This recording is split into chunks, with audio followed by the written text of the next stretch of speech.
Oui, Seigneur, une fois de plus, nous nous remettons à toi. Merci parce que tu as préparé des choses, de bonnes choses, la manne quotidienne pour ton peuple ce matin. Que tu ouvres nos cœurs, que tu prépares nos cœurs, Seigneur. Moi, le premier, afin, Seigneur, que nous puissions recevoir, chacun pour sa part, ce que tu as préparé. Seigneur, que personne ne sorte d'ici comme il est entré, Seigneur. Personne, Père. Mais que tu révolutionnes nos vies éternelles. Que ta parole, Seigneur, vienne et bouscule nos habitudes, Seigneur. Nous donne d'aller de progrès en progrès avec toi. Seigneur, c'est ce que tu veux pour nous. Que ton nom soit béni, Père. Merci pour ta parole. Au nom de Jésus, Amen. Le titre du message de ce matin que le Seigneur a mis dans mon cœur, c'est « Le privilège de demeurer à l'ombre du bon berger ». Le privilège de demeurer à l'ombre du bon berger. Je pense que ce sont de tels messages qui font du bien à nos âmes. C'est comme un baume, n'est-ce pas, qu'on met sur notre cœur. Je vous inviterai à lire avec moi pour cela le psaume 23. Psaume 23. Cantique de David. L'Éternel est mon berger, je ne manquerai de rien. Il me fait reposer dans de verts pâturages. Il me dirige près des eaux paisibles. Il restaure mon âme. Il me conduit dans les sentiers de la justice à cause de son nom. Quand je marche dans la vallée de l'ombre de la mort, je ne crains aucun mal, car tu es avec moi. Ta houlette et ton bâton me rassurent. Tu dresses devant moi une table en face de mes adversaires. Tu oins d'huile ma tête et ma coupe déborde. Oui, le bonheur et la grâce m'accompagneront tous les jours de ma vie et j'habiterai dans la maison de l'Éternel jusqu'à la fin de mes jours. Amen. Ce psaume, je comprends que c'est un psaume qui est le plus connu. Même les personnes qui n'ont pas une grande culture religieuse connaissent ce psaume. Et c'est ce psaume qui servira de méditation à notre message ce matin. Il est magnifique ce psaume, parce qu'il commence tout simplement par une déclaration. L'Éternel est mon berger. L'Éternel est mon berger. C'est lui qui me dirige. C'est lui qui tient ma main. Il n'y a point d'autre que lui. Je ne vois que lui. Il est mon berger. Et le psalmiste complète en disant « Et je ne manquerai de rien ». C'est une conséquence. Si l'Éternel est votre berger, bien sûr, vous ne manquerez de rien. Parce qu'il veille. Il veille. Et juste à la lecture de ce psaume, on a l'impression que nous avons la sérénité, le calme intérieur. Ça parle, ça rassure. Oui, je pense que les personnes qui sont dans une tourmente peuvent être apaisées à la lecture de ce psaume. Surtout s'ils y mettent foi à la parole de Dieu qui est prononcée. L'Éternel est mon berger, je ne manquerai de rien. Oui, c'est le Seigneur qui restaure les âmes abattues. Si dans cette salle, il y a une âme abattue, n'aie crainte. Le Seigneur est là pour toi ce matin, c'est le bon berger. Il restaure les cœurs brisés. Même quand nous nous trouvons en tant qu'enfants de Dieu dans la vallée de l'ombre de la mort, on ne voit plus l'horizon. Tout est bloqué, tout est sombre. Il est là. Il est avec nous. N'en doutons pas. Il n'abandonne jamais ses serviteurs et ses servantes, même au creux de la tourmente. Quand nous pensons que nous sommes délaissés, non. Vous savez, c'est une anecdote. On dit souvent que le Seigneur nous porte. Et voilà que un de ses enfants va à sa rencontre au Seigneur et il lui dit, mais on marchait sur une plage. La vie était comme une plage. Et il y avait des pas. Il y avait 4 pas. Donc, il y avait quatre, on va dire, empreintes de pas. Et tout allait bien. Et à un moment donné, il n'y en avait que 2 empreintes. Et il s'est souvenu que c'est là où ça n'allait pas du tout dans sa vie. Il a dit, mais Seigneur, je reconnais cet endroit. C'est où je me suis senti complètement délaissé. Et j'étais tout seul à marcher sur la plage. Le Seigneur lui a dit, non, mon fils, ce ne sont pas tes pas, ce sont les miennes. Parce que quand tu étais au creux de la vague, je t'ai porté. Amen. Le Seigneur porte ses enfants. Il est toujours là avec nous, n'en doutons pas. Oui, le message de ce matin va porter sur les 2 premiers versets. Tout simplement les 2 premiers versets, qui sont « L'Éternel est mon berger, je ne manquerai de rien. » Et le deuxième, « Il me fait reposer dans de verts pâturages. Il me dirige près des eaux paisibles. » Je connais quelqu'un qui, chaque soir, il avait souvent des journées assez fournies, plein de tracasseries de la journée, comme nous tous. Et chaque fois, avant de se coucher, il avait un rituel. Il lisait ce psaume. Et quels que soient les tracas de la journée, avant de dire, oui, le bonheur et la grâce m'accompagneront. Et j'habiterai dans la maison de l'Éternel jusqu'à la fin de mes jours. Il était en train de ronfler parce que le sommeil était déjà là. Il était apaisé. Ce sont des paroles qui apaisent. Le bon berger. Mais qu'est-ce que le bon berger? Oui, le bon berger, c'est celui qui prend soin de ses brebis, qui s'en occupe de la bonne manière, qui les garde, qui les protège, qui les nourrit. C'est ça le bon berger. Et en plus de cela, si on va un peu plus loin, en parlant du Seigneur, le bon berger, c'est celui qui aime ses brebis, qui aime ses brebis. D'un amour inconditionnel, il ne demande rien en retour. D'ailleurs, il nous a aimés le premier alors que nous étions encore loin de lui. On ne faisait aucun cas du Seigneur. Il est mort pour nous, le bon berger qui donne sa vie pour ses brebis. C'est ça le bon berger dont il est question ici dans ce psaume 23.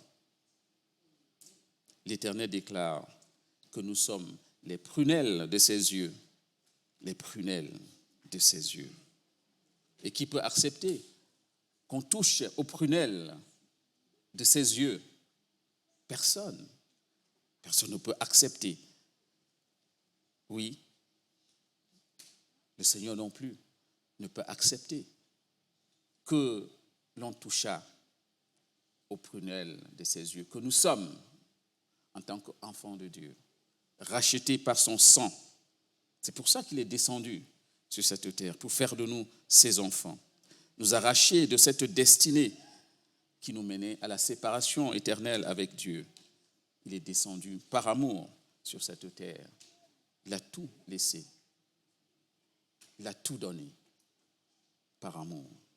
Le bon berger. Et comme on disait ce matin, et même dans le titre, c'est un privilège, tout simplement. C'est un privilège d'être là, aimé par le Seigneur. C'est un privilège de demeurer sous la main et sous l'ombre du Tout-Puissant, du bon berger. Souvent, on ne se rend pas compte. On se laisse vite perturbé par les circonstances de la vie. Je pense que nous devons revenir de temps en temps, et presque tout le temps, en nous-mêmes, savoir ce que nous sommes en Dieu. Nous sommes la brebis du roi des rois, du Seigneur des seigneurs. qui nous abandonne jamais. Même quand nous croyons qu'il nous a abandonnés, il nous porte. Amen. Nous faisons donc partie du troupeau du Seigneur. Et quel est le troupeau du Seigneur? Le troupeau du Seigneur, c'est son Église. Et nous en faisons partie. Et le psaume 121, au verset 4 dit ceci, parlant du Seigneur: il ne sommeille ni ne dort celui qui garde Israël, son peuple. Nous sommes Israël spirituel, bien sûr. Je me souviens ici d'un témoignage pour montrer comment le Seigneur vraiment garde ses enfants, d'un groupe de jeunes chrétiens qui avaient organisé un camp de vacances dans une contrée africaine. Et pendant le jour, ils faisaient des campagnes d'évangélisation parce qu'ils avaient la passion des âmes. Ils allaient partager l'évangile dans cette contrée. Et le soir, après avoir loué le Seigneur, ils s'endormaient. Bien sûr, en remettant leur nuit au Seigneur pour qu'il continue à les garder, à les protéger. Et il y avait aussi, dans cette contrée, un groupe de sorciers. Ça arrive souvent en Afrique, je ne sais pas, en Europe, il y a des sorciers, mais ils sont cachés. Mais en Afrique, c'est manifeste. C'est dans la culture, en fait. Et il y avait donc un groupe de sorciers qui avait projeté de s'attaquer à ces groupes de jeunes vacanciers qui avaient organisé ce camp de vacances chrétiens. Et vous savez, ces sorciers, ils ont des projets maléfiques. Parce que quand ils viennent, ils peuvent vous attaquer sur le plan spirituel. Ça ne se voit pas sur le plan physique. Spirituellement, ils viennent vous attaquer. Mais les conséquences de ces attaques sont visibles physiquement. Il y a des gens qui peuvent être paralysés, des gens qui peuvent être, je ne sais plus, il y a des gens qui perdent la tête, plein de conséquences sur le plan physique. Donc ils avaient projeté de s'attaquer à ce groupe de jeunes. Mais pendant qu'ils s'approchaient, parce que bien sûr c'est de nuit qu'ils opèrent, pendant qu'ils venaient la nuit, sur le plan spirituel bien sûr, ils ne venaient pas avec des voitures, sur le plan spirituel, ils étaient confrontés à des chars de feu qui avaient entouré le camp des jeunes chrétiens. Mais bien sûr, ils étaient les seuls à voir, parce que les jeunes chrétiens, ils dormaient du sommeil de juste. Vous ne voyez pas ces chars. Et ça s'est passé, premier jour, deuxième jour. Pendant une semaine, ils n'ont pas pu aller au bout de leur forfait. Et bien sûr, à la fin du camp, pendant que les jeunes étaient en train de s'apprêter à partir, ils étaient intrigués parce qu'ils ne connaissaient pas. Pour eux, c'était une puissance autre que ce qu'ils avaient connu. Ils sont venus voir les jeunes chrétiens pour leur dire, mais on ne comprend pas. Pendant que vous étiez endormis, on est venu par plusieurs fois. On n'a pas pu vous atteindre parce que nous avons été confrontés à des chars de feu qui entouraient votre camp. Bon, les chrétiens disent, mais si vous les avez vus, ça veut dire que le Seigneur est avec nous. Le Seigneur est avec nous. C'est notre Dieu, par sa puissance, qui nous a protégés. Voilà, ce sont des choses qui, ma foi, interpellent. Quelquefois, nous ne voyons pas les combats spirituels qui se font pour nous.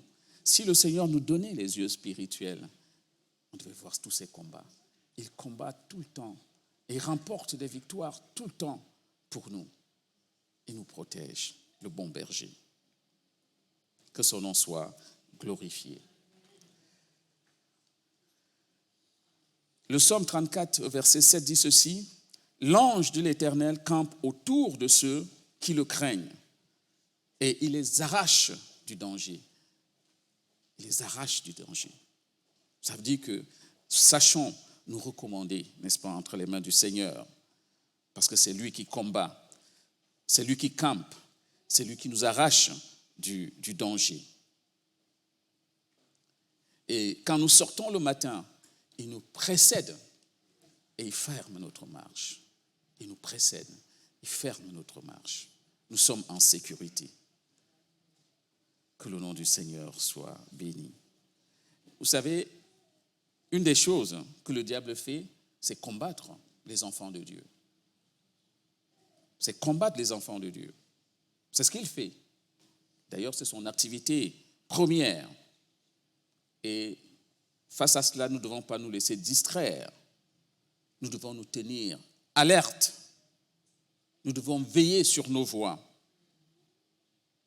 Ça veut dire que nous ne devons pas laisser des situations de péché prospérer dans nos vies. Vous savez, le diable était menteur. Dans le jardin d'Éden, il va venir dire à Ève, Dieu a-t-il réellement dit? Il sème le doute. Il dit, c'est pas grave, vous pouvez manger. Il sème le doute. Il banalise le péché. Nous devons être alertes pour ne pas banaliser un certain nombre de péchés. Vous savez, le Seigneur Jésus va un peu plus loin. Il dit, mais celui qui dit à son frère Raka, ça veut dire imbécile, est aussi coupable que le meurtrier. Donc nous devons veiller sur nos voies. Vous savez, le péché, c'est, quand il y a un péché dans une vie, c'est comme une brèche. Le Seigneur nous protège. Il y a la protection divine, mais il y a une brèche qui est ouverte par le péché. Et par cette brèche, le diable qui nous combat encore et encore peut s'infiltrer, s'engouffrer et faire des dégâts dans nos vies. Ce n'est pas anodin le péché. Nous devons y veiller. Parce que le bon berger veut nous protéger. Cependant, notre responsabilité est de créer des conditions pour lui permettre de déployer cette protection divine sur nous. Nous devons faire notre part. On a une responsabilité. Et cette protection, c'est sur nos familles, même l'Église, parce que nous devons prier pour nos familles, nous devons prier pour nos gouvernants, nous devons prier pour l'Église. Déployer cette protection divine partout où nous sommes.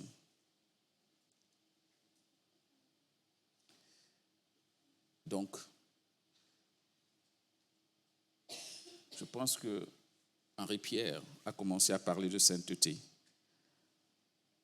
Oui, ce que le Seigneur recherche, c'est une vie de sainteté.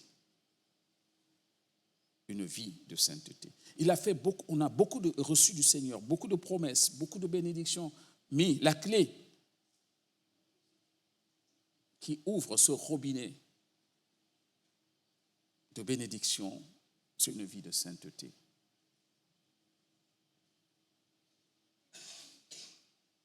On doit être en marche, rechercher,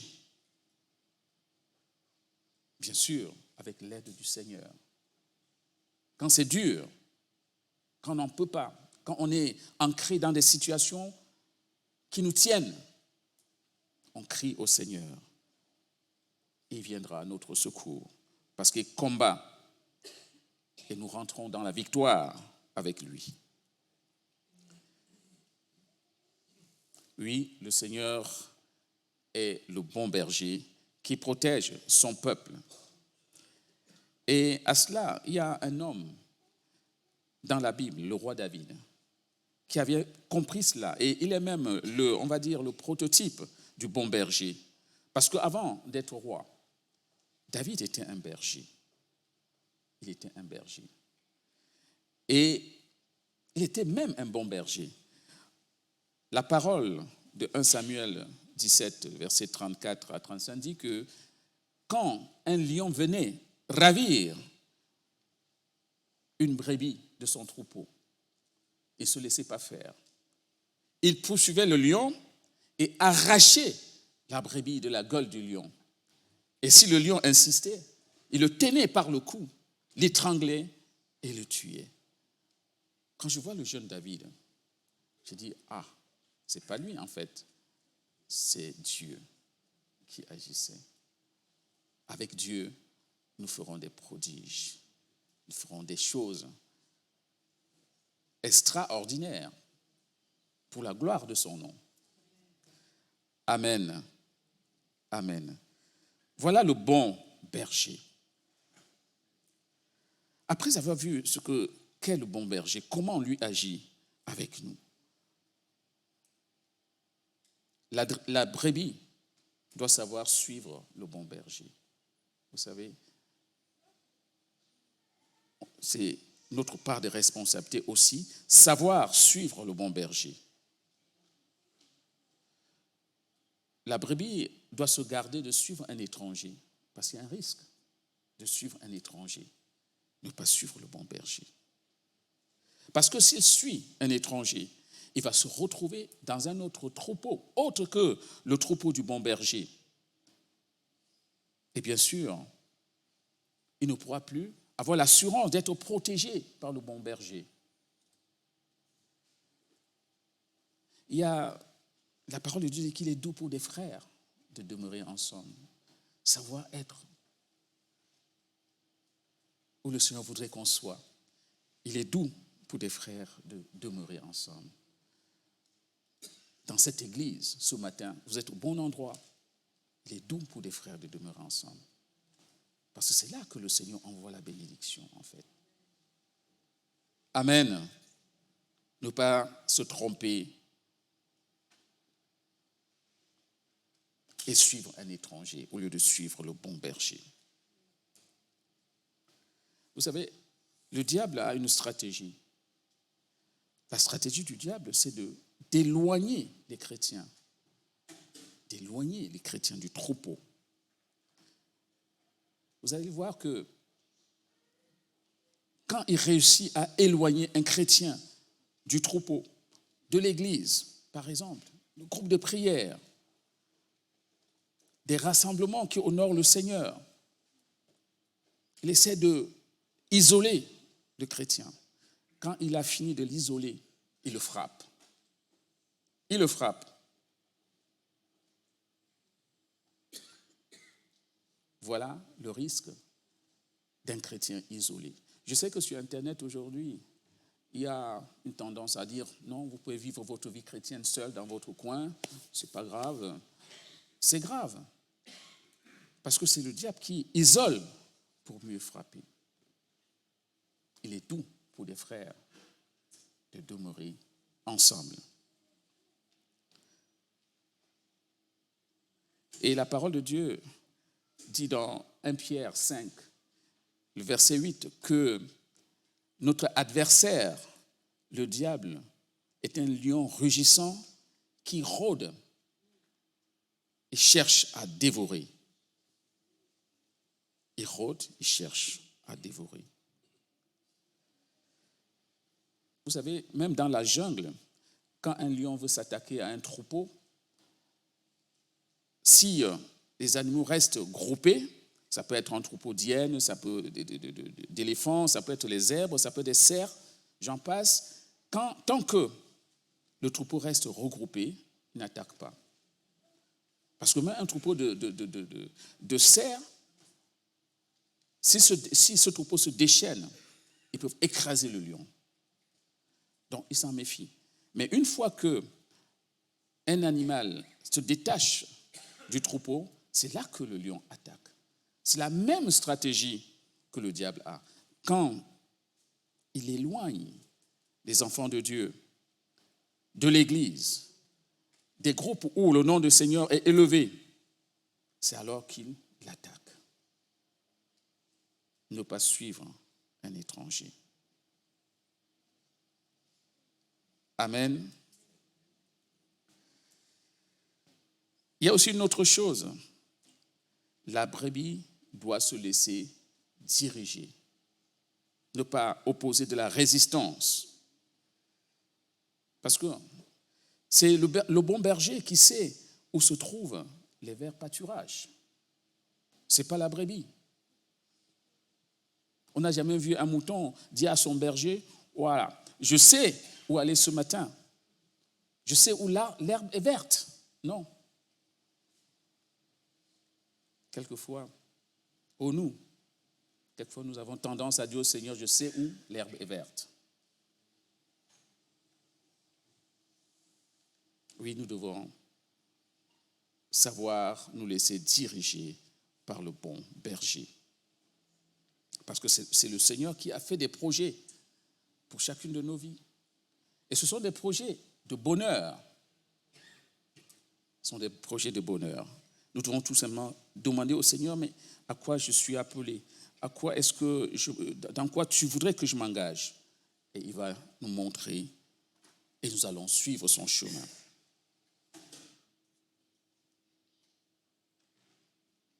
Oui, cela demande de la confiance. La confiance. S'abandonner, mourir à soi-même. C'est pour ça que Matthieu 6, verset 33 dit, « Cherchez premièrement le royaume des cieux et sa justice, et toutes ces choses vous seront données par-dessus. » Cherchez d'abord Dieu, et les autres choses viendront de façon logique. Oui, parce que, bien sûr, éviter de faire passer beaucoup de choses avant le royaume des cieux. Éviter aussi de faire passer nos voix, nos propres voix avant les voix de Dieu. Éviter de faire passer notre volonté avant la volonté de Dieu. Oui, il faut se laisser diriger par le bon berger. Diriger au travers de sa parole, parce que nous avons la Bible, la parole de Dieu, qui nous guide. 99,99% de la volonté de Dieu se trouve dans ce livre. Déjà. Et après, il y a d'autres choses, des révélations qu'on peut avoir. Par la foi, des révélations au travers du Saint-Esprit, parce que nous avons été scellés par le Saint-Esprit, qui prend du Père et nous révèle des choses dans des situations particulières. Amen. Amen. Le bon berger. L'Éternel est le bon berger. Je ne manquerai de rien. Oui, le Seigneur prend soin et s'occupe de tous ses enfants. C'est pour ça que nous devons éviter de nous inquiéter. Matthieu 6, verset 25 dit ceci, c'est pourquoi je vous dis, ne vous inquiétez pas de votre vie et de ce que vous mangerez, ni de votre corps, de quoi vous serez vêtus. De toute façon, les inquiétudes n'ont jamais rien résolu comme problème. Bien au contraire, on peut tomber dans la dépression, dans des ennuis. Le Seigneur demande tout simplement de nous confier en l'Éternel, de prier et de nous attendre au Seigneur qui répond à tous nos besoins. Et il agira, il est fidèle. Amen.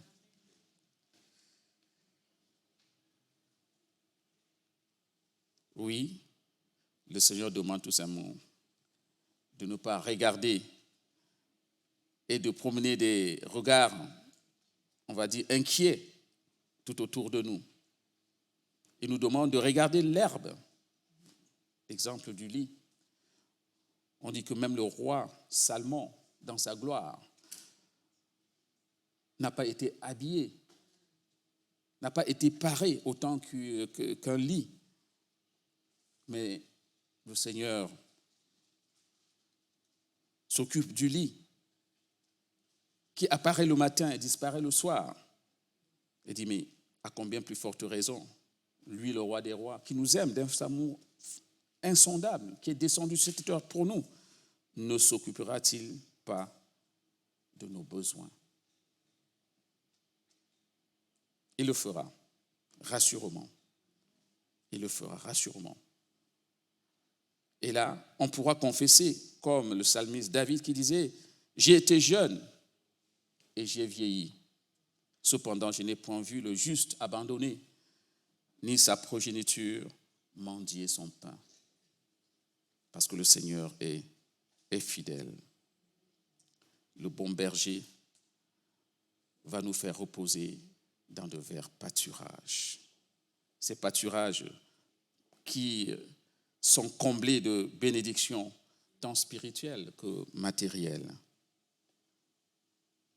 Il va nous diriger près des eaux paisibles.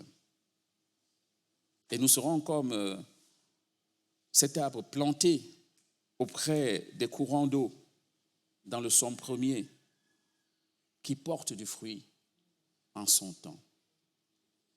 Porte le fruit en son temps. Donc, les feuillages sont toujours verts en tout moment parce que l'arbre est planté auprès des eaux paisibles de l'Éternel. Pour terminer, ma prière ce matin, pour moi, pour vous, est que le Seigneur nous donne assez de foi pour pouvoir nous confier entièrement à lui et marcher dans la direction qu'il imprime dans nos vies. Ainsi, nous pourrons, comme le bon berger le dit, être attirés à lui dans ses verts pâturages, être attirés à lui près des eaux paisibles. Que le nom du Seigneur soit glorifié. Soyez bénis.